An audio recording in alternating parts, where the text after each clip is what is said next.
하나님께서 지으신 만물에는 창조주 하나님의 능력과 신성은 물론 하나님의 놀라운 사랑이 담겨 있습니다.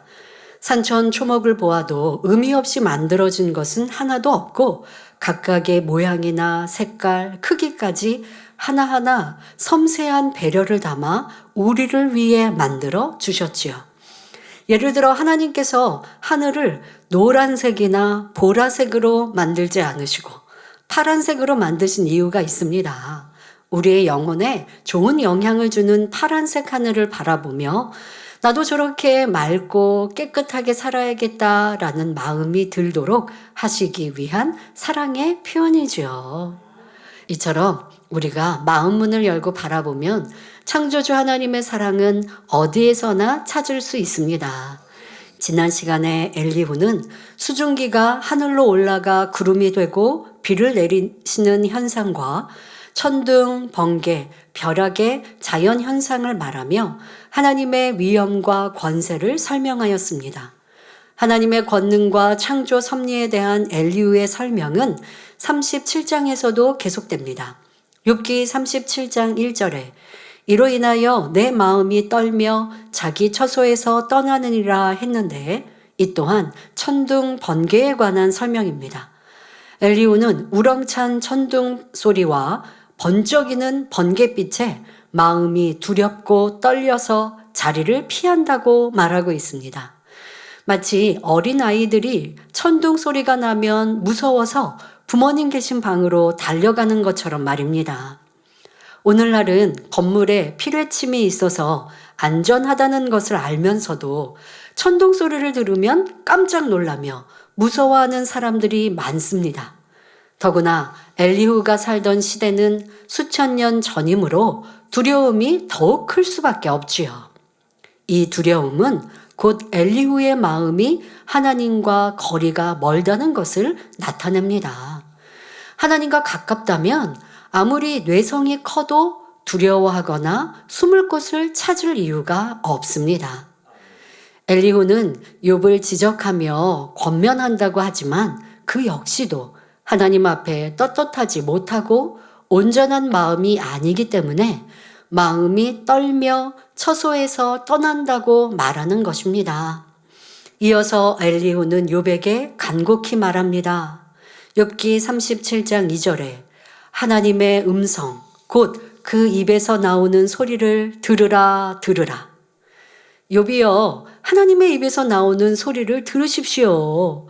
천둥 번개처럼 두렵고 떨리는 권능의 음성, 징벌의 음성을 들으십시오. 이제는 하나님이 두려운 줄을 알고 잘난 척 그만하고 무릎 꿇어 항복하십시오. 지금이라도 돌이켜 징계를 면하십시오. 짐승도 당신처럼 행동하지는 않습니다. 이렇게 말하는 것입니다. 흔히 사람들은 천둥 번개가 치면 하나님을 두려워하다가도 다시 하늘이 맑아지면 금세 하나님의 존재도 두려움도 잊어버리고 여전히 자기 유익을 쫓아 죄를 향해 달려갑니다. 인간의 마음이 얼마나 간사하고 병개함이 많은지요. 하나님을 믿는다 하지만 그분의 말씀을 한 귀로 듣고 흘러버리는 사람도 마찬가지로 변개함입니다. 이러한 인생들을 향해 하나님께서는 들으라 들으라 수없이 말씀하고 계십니다. 이 말씀대로 지켜 행하는 것이 곧 하나님의 말씀을 듣는 것이며 순종하는 것입니다. 만일 말씀대로 행치는 않으면서 다 아는 말씀인데 또는 저번에 들었던 말씀이네 한다면 하나님을 경외하는 마음도 사랑하는 마음도 아닙니다. 계속해서 엘리후는 천기를 움직이시는 하나님에 대해 설명합니다. 욥기 36장 3절 4절에 그 소리를 천하에 퍼치시며 번개빛으로 땅끝까지 이르게 하시고 그 후에 음성을 발하시며 위엄에 울리는 음성을 내시고는 그 음성이 들릴 때에 번개빛을 금치 아니하시느니라 했습니다. 그 소리를 천하에 퍼치시며 번개빛으로 땅끝까지 이르게 하신다는 것은 천둥 소리가 온 천하에 울려 퍼지며 번개가 번쩍하면서 땅 구석구석까지 널리 비추는 것을 말합니다. 그리고 그 후에 음성을 발하신다는 것은 번개가 먼저 발생한 후에 천둥 소리가 들리는 자연 현상을 그대로 설명하는 말입니다. 또 위엄에 울리는 음성을 내신다는 것은 천둥 소리가 우르르 쾅쾅 할 때 하나님의 위엄이 대단하다는 말입니다. 엘리후는 천둥 소리를 들을 때 하나님의 기이하게 울리는 음성으로 여겼기 때문에 이렇게 표현하는 것이지요. 이처럼 우렁찬 천둥 소리와 번쩍이는 번개는 하나님의 권능을 나타내는 것입니다. 또한 이는 징계의 도구가 아니라 인간을 향한 하나님의 사랑임을 깨닫고 감사해야 합니다. 왜냐하면 우리가 천기와 징조를 보고 분별하여 위험에 대비하며 미리 준비할 수 있도록 섭리하신 것이기 때문입니다. 그런데 사람들이 이를 깨닫지 못하고 방관하다가 미리 준비하지 못함으로 사고를 당하거나 피해를 입는 경우가 있습니다. 그러고는 믿지도 않았던 하나님을 찾거나 하나님도 너무한다며 원망하고 대적하는 어리석음을 범하지요. 혹여 여러분 중에는 본인이 잘못 선택한 것을 생각하지 않고 실패의 원인을 하나님 탓으로 돌리는 일은 없었는지 살펴보시기 바랍니다.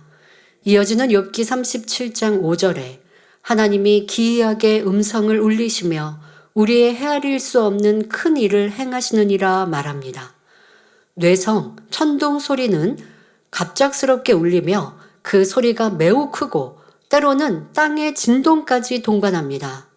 엘리후는 이 우렁찬 천둥 소리를 들을 때 너무나 놀라웠을 뿐 아니라 신비롭고 기이하게 들렸습니다. 그래서 이를 하나님의 기이한 음성이라 표현하는 것이지요. 또한 이러한 하나님의 능력은 인간의 능력으로는 도저히 이해될 수 없는 큰 일을 행하신다고 말합니다. 이 말 속에는 욥이여, 하나님은 이처럼 위엄 있고 전지에 전능하신 분인데 당신은 어찌하여 감히 하나님을 대적하는 것입니까? 라는 질문이 담겨 있습니다. 창조주 하나님께서는 영원 전부터 스스로 계시는 완전하신 분이며 전지전능하신 분이며 무소부재하신 분입니다. 그래서 성경에는 인간의 힘과 능력으로는 행할 수 없는 놀라운 기사와 표적들이 수없이 기록되어 있습니다. 그러면 하나님의 능력이 얼마나 기이하고 놀라운지 몇 가지만 살펴볼까요? 하나님께서는 이스라엘 백성을 출애굽시키는 과정에서 모세를 통해 애굽에 열재앙을 내리셨습니다. 또 홍해를 갈라 이스라엘 백성을 마른 땅으로 건너게 하셨습니다. 또한 마라의 쓴물을 단물로 바꾸셨으며 반석에서 물이 나게 하셨습니다. 요나 선지자가 불순종하니 큰 물고기로 삼키게 하셨다가 그가 회개하자 하나님의 능력으로 육지에 토해내게 하심으로 다시금 사명을 감당케 하셨습니다. 전능하신 하나님의 역사는 신약시대에도 무수히 나타났습니다. 예수님께서는 죽은 지 나흘이나 된 나사로를 살리셨고 소경의 눈을 뜨게 했으며 갖가지 병든 사람과 연약한 사람, 귀신 들린 사람을 치료하셨습니다. 물 위를 걸으시며 바람과 파도를 잔잔케 하셨습니다. 주님께서 부활 승천하신 뒤에도 전능하신 하나님의 권능은 사도들을 통해 계속 나타났습니다. 사도 베드로의 경우에는 그 권능이 너무나 크니 사람들이 병자를 데려와서 베드로의 그림자라도 덮이기를 원했습니다. 또한 사도 바울에게는 희한한 능이 나타나 그의 몸에서 손수건이나 앞치마를 가져다가 병든 사람에게 얹으면 병이 떠나고 악귀도 나갔지요. 이처럼 하나님께서는 사람이 행할 수 없는 놀라운 권능을 보이심으로 모든 사람이 살아계신 하나님을 만나 구원에 이르기를 원하십니다. 하나님은 살아계시며 천지 만물을 지으신 창조주가 되십니다. 또한 우리 사람을 만드시고 복 주시는 우리의 아버지가 되시지요. 우리의 하나님은 눈에 보이지 않고 손에 만져지지 않으시나 분명 살아 역사하시는 분임을 너무나 많은 증거로 보여주십니다. 이런 살아계시고 전능하신 하나님께서는 우리 인생들에게 나를 믿어라. 천국과 지옥이 있단다. 죄악을 버리고 진리 가운데 빛 가운데 살아서 나의 사랑 안에 거하라 말씀하십니다. 이제 우리 성도님들은 이 사랑의 하나님을 힘써 전하며 하나님의 자녀된 권세 속에 살아서 약속하신 크고 놀라운 복을 받아 누리시길 바랍니다. 그리하여 여러분이 가는 곳마다 하나님의 은총이 함께 하시며 만나는 이들에게 빛과 소금이 되어 하나님께 영광 돌리는 날들이 되시기를 주님의 이름으로 축원합니다.